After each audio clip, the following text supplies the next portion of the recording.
ರಾಜ್ಯ ಬಿಜೆಪಿಗರ ಮೇಲೆ ಈಗ ಹೈಕಮಾಂಡ್ ಸಿಕ್ಕಾಪಟ್ಟೆ ಗರಂ ಆಗಿದೆ. ಎಸ್ ಅಬ್ಸಲ್ಯೂಟ್ಲಿ, ಕೈಗಟ್ ಬಾಯ್ ಮುಚ್ ಹುಷಾರ್ ಅನ್ನುವಂತಹ ವಾರ್ನಿಂಗ್ ಅನ್ನ ಹೈಕಮಾಂಡ್ ಈಗ ರಾಜ್ಯ ಬಿಜೆಪಿಗರಿಗೆ ಕೊಟ್ಟಿದೆ. ರಾಜ್ಯ ಬಿಜೆಪಿಗರ ಕಚ್ಚಾಟವನ್ನ ಬಂದ್ ಮಾಡಿಸೋದಕ್ಕೆ ಹೈಕಮಾಂಡ್ ಈಗ ತಿರುಗಾಡ್ತಾ ಇದೆ ಅಂಡ್ ವಾರ್ನಿಂಗ್ ಕೂಡ ಕೊಟ್ಟಿದೆ. ರಾಜ್ಯ ಬಿಜೆಪಿಗರಿಗೆ ಹೈಕಮಾಂಡ್ ಒಂದು ವಾರ್ನಿಂಗ್ ಅನ್ನು ಕೊಟ್ಟಿದೆ. ಮೊನ್ನೆ ಕೋರ್ ಕಮಿಟಿ ಸಭೆಯಲ್ಲಿ ಫುಲ್ ಕ್ಲಾಸ್ ಅನ್ನು ಕೂಡ ಹೈಕಮಾಂಡಿನ ನಾಯಕರು ತೆಗೆದುಕೊಂಡಿದ್ದಾರೆ. ಇವೆನ್ನಲ್ಲೇ ರಾಜ್ಯ ಬಿಜೆಪಿಗರ ಬಾಯಿ ಸದ್ಯದ ಮಟ್ಟಿಗೆ ಬಂದಾಗಿದೆ. ಏನು ಬಂದಾಗಿದೆ ಏನು, ಈಗ ನೀವು ಕಿತ್ತಾಡ್ಕೊಂಡು ಹೋದ್ರೆ ಮುಂದೆ ಅಧಿಕಾರವನ್ನ ಹೆಂಗೆ ತೆಗೆದುಕೊಂಡು ಬರ್ತೀರಿ? ಅಲ್ಲಿ CM DK ಶರವೇಗದಲ್ಲಿ ಸಾಕ್ತಾ ಇದ್ದಾರೆ, ಇನ್ನು ನೀವೇನು ಮಾಡ್ತಾ ಇದ್ದೀರಿ ಅಂತ ಕ್ಲಾಸ್ ತೆಗೆದಿದ್ದಾರೆ. ತಂತ್ರದ ಮೇಲೆ ತಂತ್ರ ಹೆಣಿತಾ ಇದ್ದಾರೆ DK ಶಿವಕುಮಾರ್. ಇಲ್ಲಿ ನಾವು ನೋಡಿದ್ರೆ ನಮ್ಮಲ್ಲೇ ಕಚ್ಚಾಡ್ಕೊಂಡು ಸಾಯ್ತಾ ಇದ್ದೀವಿ. ನೀವು ಹಿಂಗೆ ಮಾಡ್ತಾ ಹೋದ್ರೆ 2028ಕ್ಕೆ ಮಾತ್ರ ನಾವು ಗೆಲ್ಲಲ್ಲ. ಕರ್ನಾಟಕವನ್ನು 2023ಕ್ಕೂ ಕೂಡ ಗೆಲ್ಲೋದು ಕಷ್ಟ. 28 ಬಿಡಿ, 23 ತನಕನೂ ನಾವು ಗೆಲ್ಲೋದು ಕಷ್ಟ ಅಂತ. 33 ತನಕ ರಾಜ್ಯ ನಾಯಕರಿಗೆ ಫುಲ್ ಹೈಕಮಾಂಡ್ ಭಾಳ ಜೋರಾದಂತಹ ಕ್ಲಾಸನ್ನು ತೆಗೆದುಕೊಂಡಿದೆ. ಆ ಕಡೆ DK ಶಿವಕುಮಾರ್ ಮುಖ್ಯಮಂತ್ರಿಯಾಗಿ ಕೇವಲ 30-35 ದಿನ ಕಳೆದಿಲ್ಲ, ಶರವೇಗದಲ್ಲಿ ಹೋಗ್ತಾ ಇದ್ದಾರೆ. ಅದು ಮಾಡಿಬಿಡ್ತೀನಿ, ಇದು ಮಾಡಿಬಿಡ್ತೀನಿ ಅಂತ ಹೇಳಿ ರಭಸದಿಂದ ಹೋಗ್ತಾ ಇದ್ದಾರೆ. ಇಲ್ಲಿ ನಾವೇನು ಮಾಡ್ತಾ ಇದ್ದೀವಿ? BJPಯವರು ನಿರಂತರವಾಗಿ ಕಚ್ಚಾಟ, ಪರಸ್ಪರ ಆರೋಪಗಳು, ವಾದ ವಿವಾದಗಳು, ಬೇಡ ಇಲ್ಲ ಸಲ್ಲದ ಹೇಳಿಕೆಗಳನ್ನು ಕೊಟ್ಕೊಂಡು ನಾವಿದ್ದೀವಿ.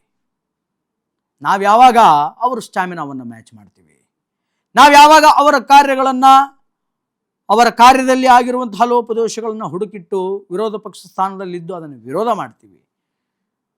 ಅದನ್ನು ನಾವು ಮಾಡ್ತಾ ಇಲ್ಲ, ಅದನ್ನು ನಾವು ಮಾಡಬೇಕು ಅನ್ನುವಂತಹ ವಿಚಾರವನ್ನು ಈಗ ಹೈಕಮಾಂಡು ಕೆಲ ರಾಜ್ಯದ ನಾಯಕರಿಗೆ ಸ್ಪಷ್ಟವಾಗಿ ಮೊನ್ನೆ ಕೋರ್ ಕಮಿಟಿ ಮೀಟಿಂಗಲ್ಲಿ ಹೇಳಿದೆ. ಅದರ ಹಿನ್ನೆಲೆಯಲ್ಲಿ ರೈಟ್ ನಾವು ಕೆಲ ಭಾರತೀಯ ಜನತಾ ಪಾರ್ಟಿಯ ನಾಯಕರು ತಮ್ಮ ಬಾಯಿಗೆ ಬೀಗವನ್ನು ಹಾಕ್ಕೊಂಡು ಸುಮ್ಮನೆ ಕುಳಿತಿದ್ದಾರಂತೆ. ಏನು ಸುಮ್ಮನೆ ಕುಳಿತಿದ್ದಾರೋ ಏನೋ ಗೊತ್ತಿಲ್ಲ. ವಿಜಯೇಂದ್ರ ಅವರು ಇವತ್ತು ತಾನೇ ಒಂದು ಓಪನ್ ಸಭೆಯಲ್ಲಿ, ಕಾರ್ಯಕ್ರಮದಲ್ಲಿ ನನ್ನ ಮೇಲೆ ಷಡ್ಯಂತ್ರ ನಡೀತಾ ಇದೆ, ನನ್ನ ಮೇಲೆ ಹಂಗೆ ಮಾಡ್ತಾ ಇದ್ದಾರೆ, ಹಿಂಗೆ ಮಾಡ್ತಾ ಇದ್ದಾರೆ, ಮೊನ್ನೆ ನಡೆದಂತಹ MLC ಎಲೆಕ್ಷನ್ ಅಡ್ಡ ಮತದಾನದ ಪ್ರಕರಣವನ್ನು ನನ್ನ ತಲೆ ಮೇಲೆ ಏರಿಸಿ ಹೆಂಗಾದರೂ ಮಾಡಿ ನನ್ನ ರಾಜ್ಯಾಧ್ಯಕ್ಷ ಹುದ್ದೆಯಿಂದ ಕೆಳಗಡೆ ಇಳಿಸಬೇಕು, ನನಗೊಂದು ಬ್ಯಾಡ್ ಲೇಬಲನ್ನು ತರಬೇಕು ಅನ್ನುವಂತಹ ಪ್ಲ್ಯಾನನ್ನು ಮಾಡ್ಕೊಂಡಿದ್ದಾರೆ. ಇದೆಲ್ಲ ಒಂದು ಪೂರ್ವಭಾವಿತ ಷಡ್ಯಂತ್ರ ಅಂತ ಹೇಳಿ ಅವರು ಆರೋಪ ಮಾಡ್ತಾ ಇದ್ದಾರೆ. ಉಳಿದವರೆಲ್ಲ ಸುಮ್ಮನೆ ಇದ್ದರು, ಹೈಕಮಾಂಡ್ ಮಾತು ಕೇಳಿ. ಈಗ ರಾಜ್ಯಾಧ್ಯಕ್ಷರು ಮಾತಾಡೋದಕ್ಕೆ, ಚಾಡಿ ಹೇಳೋದಕ್ಕೆ ಸ್ಟಾರ್ಟ್ ಮಾಡಿದ್ದಾರೆ. ಇದು ಏನು ನಿಜವಾಗ್ಲೂ ಚಾಡಿನ, ಅಥವಾ ಮೊನ್ನೆ ಈ ಎಲೆಕ್ಷನ್ಸಲ್ಲಿ ಏನು ಸೋತ್ರಲ್ಲ, MLC ಎಲೆಕ್ಷನ್ಸಲ್ಲಿ ಅಡ್ಡ ಮತದಾನ ಆಯ್ತಲ್ಲ, ಅದರ ಪ್ಯಾಚಪ್ಪ, ಅದರ ಕವರಿಂಗ, ಎಸ್ಕೇಪಿಸಮ್ ಕಾರ್ಡನ್ನು ವಿಜಯೇಂದ್ರ ಏನಾದರೂ ಪ್ಲೇ ಮಾಡ್ತಿದ್ದಾರಾ ಗೊತ್ತಾಗ್ತಾ ಇಲ್ಲ. ಅಡ್ಡ ಮತದಾನ ಮಾಡಿದವರು ಯಾರು ಅಂತ ನಮಗೆ ಗೊತ್ತಾಗಿದೆ, ಆದರೆ ಅವರಿಗೆ ನಾವು ಭಿಕ್ಷೆಯನ್ನು ಕೊಟ್ಟಿದ್ದೀವಿ, ಯಾರ ಹೆಸರನ್ನು ರಿವೀಲ್ ಮಾಡಿಲ್ಲ, ಹಿಂಗೆ ಅಂತ ಹೇಳ್ಕೊಂಡು ಬಂದರು. ಯಾಕೆ ಮಾಡಿಲ್ಲ? ನಿಮಗೆ ಯಾರು ತೊಂದರೆ ಮಾಡ್ತಾ ಇದ್ದಾರೆ?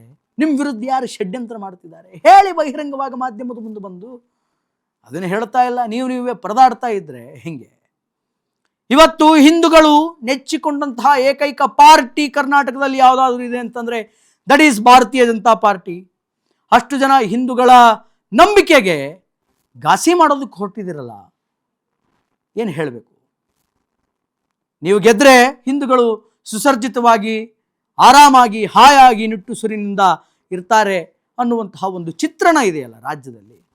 ಅಂತಹ ಚಿತ್ರಣವನ್ನು ಚಿತ್ರಿಸಿಕೊಳ್ಳುವವರಿಗೆ, ಅದೇ ಸತ್ಯ ಅಂತ ನಂಬಿರೋರಿಗೆ ಏನು ಉತ್ತರ ಕೊಡ್ತೀರಿ ಗೊತ್ತಿಲ್ಲ. ಬಟ್ ಯಾವಾಗ ಈ ಆಂತರಿಕ ಭಾರತೀಯ ಜನತಾ ಪಾರ್ಟಿಯ ರಾಜ್ಯದ ಈ ಆಂತರಿಕ ಸಮರಗಳಿಗೆ ಬ್ರೇಕ್ ಬೀಳುತ್ತೋ ಅನ್ನುವಂಥದ್ದನ್ನು ಕಾದು ನೋಡಬೇಕಾಗಿದೆ. ಮತ್ತು ಇದು ಅನೇಕ ಜನ ಭಾರತೀಯ ಜನತಾ ಪಾರ್ಟಿಯ ಕಾರ್ಯಕರ್ತರ ಮಹದಾಶಯ ಕೂಡ ಆಗಿದೆ.